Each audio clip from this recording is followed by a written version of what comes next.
Dein Vaterland ist in Gefahr. Meld dich. From German, this translates to, Your fatherland is in danger. Sign up.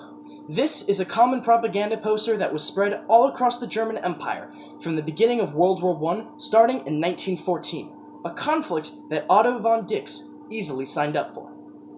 A conflict that heavily influenced the young man to painting horribly disturbing artwork that featured corpses with their stomachs and chests ripped open, entrails splayed everywhere, heads split open, limbs torn asunder. And you're probably thinking to yourself, why would he paint this? What purpose could this artwork so disturbing show? Well, to understand either of those questions, we'll have to understand Otto Dix. And to understand this man, we'll have to understand his life, his art, and what purpose his art actually has and what it represents. To begin our story, and by that I mean to begin Otto Dix's story, we'll go to his birth. He was born to simple parents on a farm where he practiced painting. His parents saw he had a knack for it and signed him up for an apprenticeship with an artist in the town, where eventually he was able to take that art and use it to sign up in Dresden to an art college. However, after college, he immediately signed up for the outbreak of World War I, starting in 1914 as an artilleryman. However, he wouldn't see combat until 1916 as a machine gunist. That is where he truly saw the horrors of World War I, where he participated in the Battle of the Somme, which had mud so thick that if men fell into it, they would sink waist deep and eventually just drown in the sludge. He would eventually fought into the 1918 spring offensives of the German army, where the German army would take its most heaviest of casualties. He'd even fight in the Eastern Front, where it was so cold that men were shot and while bleeding out would freeze to death before they died from blood loss. This is the conflict that inspired Otto Dix's life. And so he went out after the war to continue being a painter, painting paintings that show what war truly was. Horrifying. And this led to many people thinking, yeah, war is pretty horrifying. I don't want to end up like that man in that painting. And this was all well and good except to one really important man, Hitler. Hitler despised Otto Dix's work, and so he had it confiscated and featured in a famous museum, the Museum of Degeneracy, the whole point showing art that was degenerate to German society. Otto Dix was even harassed by the SS until eventually he just gave up and started painting landscapings. The only reason he didn't flee Germany during World War II was because he knew if he left, his paintings would be destroyed. However, even after World War I, he couldn't escape combat because he was forced into the Volkssturm, a World War II people's army that basically had people that were too old and too young to have been conscripted, eventually forced into it in the last year of the war because Germany was that desperate for manpower. However, Otto Dix never actually saw any combat because he was captured by the French and was eventually stored into a French POW camp until World War II ended. Otto Dix would continue being a painter up until 1969, where he died of a stroke.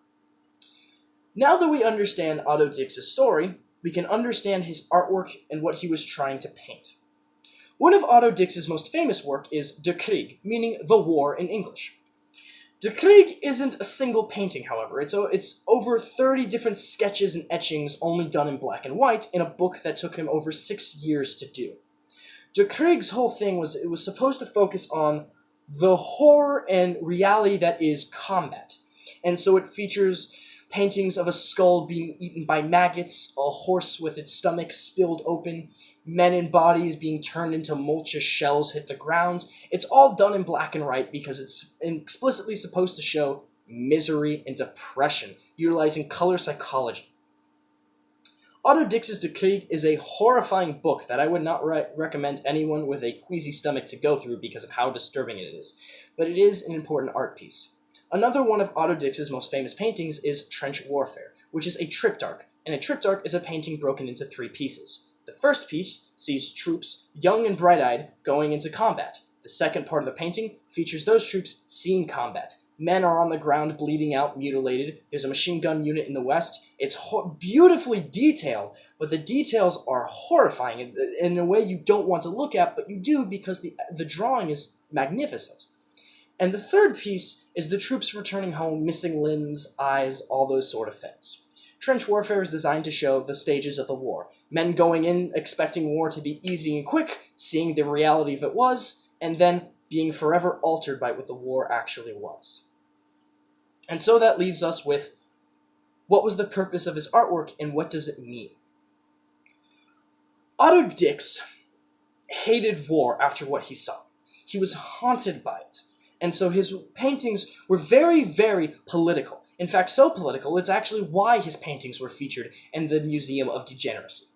His paintings clashed with the German idea that was being perpetuated during World War II that empire and war was good for the stature. He was trying to show that war isn't good. It's horrifying, it's disturbing, and that's why he made his paintings as gruesome as possible, because that's what war actually was. Another point that Otto Dix was trying to make was he was trying to show that troops need to be supported when they come home. Another painting that he did is War Wounded, which is very similar to the triptych trench warfare because it features troops coming home missing legs and having their faces horribly disfigured after being shot. This painting was showing that the troops obviously coming home need help. Many people this time period expecting troops to just come home, pick up their hoes, and go back to farming, but that's impossible when you're missing both your arms.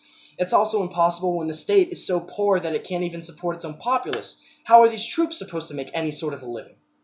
And so Otto Dix's work was supposed to showcase that these troops needed actual help when coming home. And there's another important thing to remember about Otto Dix's work. Its age. It is now so old, it's over 100 years old, that it's become a period piece. There's not too much footage or coverage of World War I or the Weimar Republic. Yes, there's a bit of war footage, but it only covers certain aspects. It never actually delves into horrible bodies strewn across. It doesn't really capture the smell because it's the camera footage. And the Weimar Republic doesn't have much detail in it because it only lasted a year and a half. But Otto Dix's paintings cover almost every aspect of the war and the Weimar Republic. It is a perfect snapshot of that era, an era that many of us forget because of how old it is. And in that way, Otto Dix's work is an important part of history. After everything I've talked about, Otto Dix is a very, very, in my opinion, a great artist. And one of the things that makes his art so great is his story, what his art actually depicts, and what his art represents. I also think Otto Dix is an important artist to never be forgotten because his art shows the true reality of war.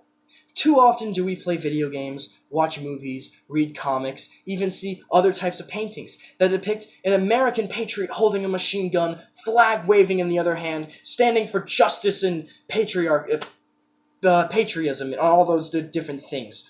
But that's not what war actually is. War is horrifying. War is corpses. War is death. And war doesn't leave you when it's over. When you come home, you have PTSD. You have horrible disfigurings across your body if you're unlucky. War is something that's going to permanently mess with you for the rest of your life. And Otto Dix understood that. And that is the importance of his artwork. And it's something that we should never forget. Thank you.